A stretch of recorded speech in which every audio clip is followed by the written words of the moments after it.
Good morning, everybody. It is Monday, June 1st, and this is your last week of classes. We're going to correct the homework for today, and then you have a review to do to prepare for the test tomorrow. The test will be exactly like the review with different numbers, different diagrams, but the concepts, the content, the setup of the problems will be exactly the same. So to start with, we're looking for the hypotenuse of the triangle. You're given two legs. One leg is 5, one is 12. The Pythagorean theorem says if you square the two legs and add them together, you'll get the square of the hypotenuse. So basically, we're looking at if we square this side and we square this side and we add them together, we get the square on the hypotenuse.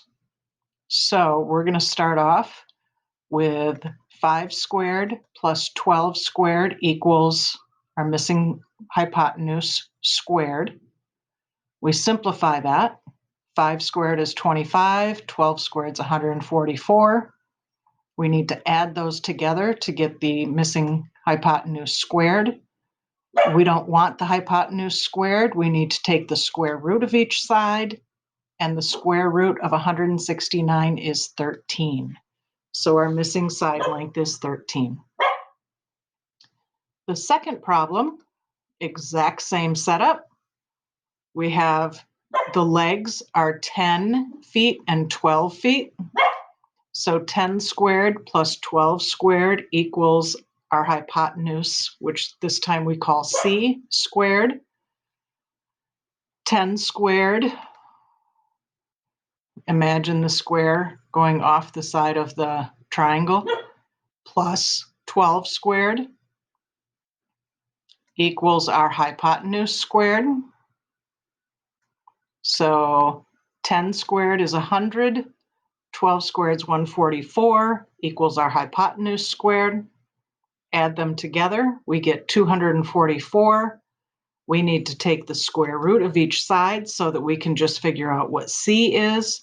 The square root of 244 is not an exact value. It's what we call an irrational number because it goes on and on. It never repeats, never stops.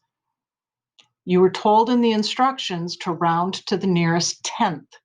So that means we want one decimal place after our whole number of 15.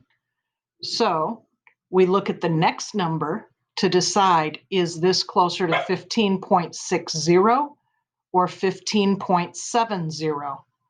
This next number is 2. It's less than 5, so we go with 15.6.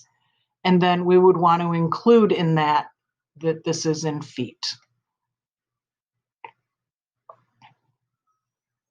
And the last problem, we have 3 squared plus 10 squared.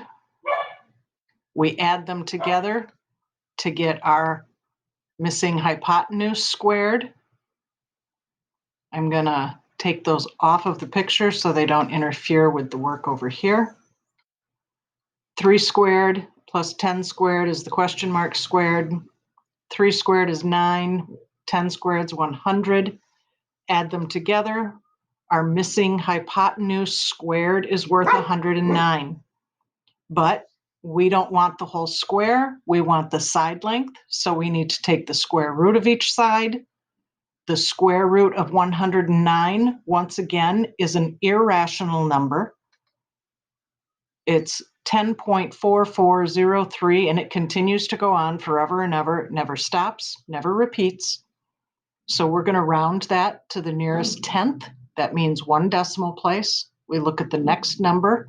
It's less than 5, or 10.40 is closer to this than 10.50. So we approximate it at 10.4 is equal to our question mark. So our answer is 10.4 yards. One thing that I did not point out, when we are approximating an answer, instead of putting an equal sign, we take that equal sign and kind of make it squiggly to indicate that this is an approximation, not an exact value. Please make sure as you go through and you do the review that if you have questions, you contact Mr. Copland or myself.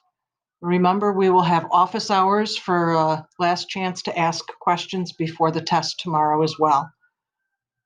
Have a good day, and we will see you tomorrow.